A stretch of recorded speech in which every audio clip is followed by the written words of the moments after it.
В особой экономической зоне Алга заработали первые предприятия. Сразу 2 старта сегодня дал Ради Хабиров. Суммарный объем инвестиций для запуска производства составил почти $1 миллиард. Создано сотни рабочих мест, и это только начало. Сколько еще резидентов готовятся к реализации своих проектов и какую помощь готово оказать правительство? В материале Артура Шамсудинова. 2, 1, пуск! Символическим нажатием на кнопку Ради Хабиров запустил не только швейное производство, но и официально дал старт работе первых предприятий, построенных в особой экономической зоне Алга. Примерно где-то 2 года назад у нас появилась идея, что у нас нет особой экономической зоны, у нас нет такого инструмента для того, чтобы развивался бизнес, строились предприятия, и мы приняли решение. Мы работали так, что мы ломали все стереотипы. Мы никого не слушали. Знаете, как говорят, как корабль назовешь, так он и пойдет.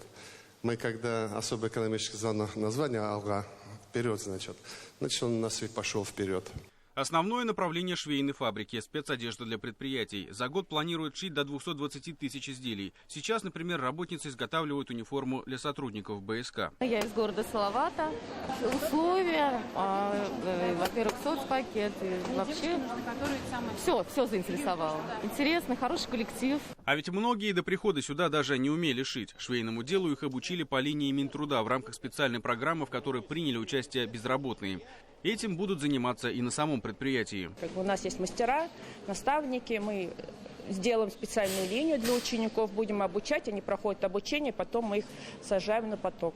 Для работников даже обустроили общежитие на 2-м этаже комплекса. В общей сложности на предприятии намерены трудоустроить порядка 800 человек. Сейчас набрано только четверть. На фабрику активно ищут новых швей. Даже здесь предусмотрели комнаты для специалистов, которые, может, придется семьями даже, может быть, придется завозить. Еще одно новое производство расположилось в соседнем ангаре. Здесь изготавливают осветительное оборудование, в том числе и широкую линейку для улиц. Ради Хабиров прямо во время выступления поручил проработать вопрос, чтобы светильники предприятия использовали при благоустройстве населенных пунктов. Мы построили одно здание, 1-й корпус, 2-й корпус, и ведем строительство 3-го корпуса. То есть это мы стараемся сделать такое же предприятие, как в особой экономической зоне Инчон, Корея. Мы с ними работаем уже 12 лет, знакомы. Буквально неделю назад особая экономическая зона Алга была признана самой динамично развивающейся площадкой в России. На то, чтобы построить оба предприятия от идеи до воплощения, ушло чуть больше года. На очереди еще несколько резидентов, которые также начали строить свои проекты. В истории существования экономической зоны России не было такого, чтобы за 1,5 года 10 резидентов, 2 открывшихся предприятия. Плюс у нас уже стоит в очереди пакет еще из 11 резидентов с общим объемом сейчас 23 миллиарда, плюс еще 30 миллиардов. Мы должны оперативно завершить сдачу в аренду всех земель. У нас еще порядка 123 гектаров здесь осталось. После этого мы начнем работу по расширению особой экономической зоны. Мы с министром экономического развития России об этом договорились. Чтобы сохранять высокие позиции и дальше, важно создавать необходимые условия для работы, в том числе инфраструктуру, техническое оснащение, ну и, конечно же, хорошие условия труда для сотрудников.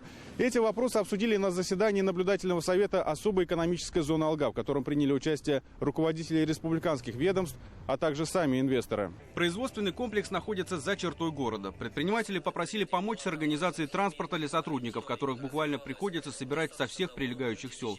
Кроме того, по-прежнему стоит вопрос с обучением кадров. Ради Хабиров попросил органы власти взять на себя решение данных проблем. Подходить надо к этой ситуации, особенно в период становления, с точки зрения, что мы им должны плечо подставить. Ладно? В числе резидентов на площадку также зашла компания по производству солнечных батарей. Швейное производство намерено организовать и российский бренд спортивной одежды «За спорт», официальный экипировщик олимпийской команды страны.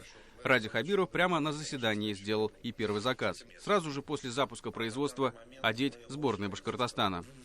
Артур Шамсудинов, Артур Ханов, Равиль Рахимзянов и Виктор Демидов. Новости Ишимбай.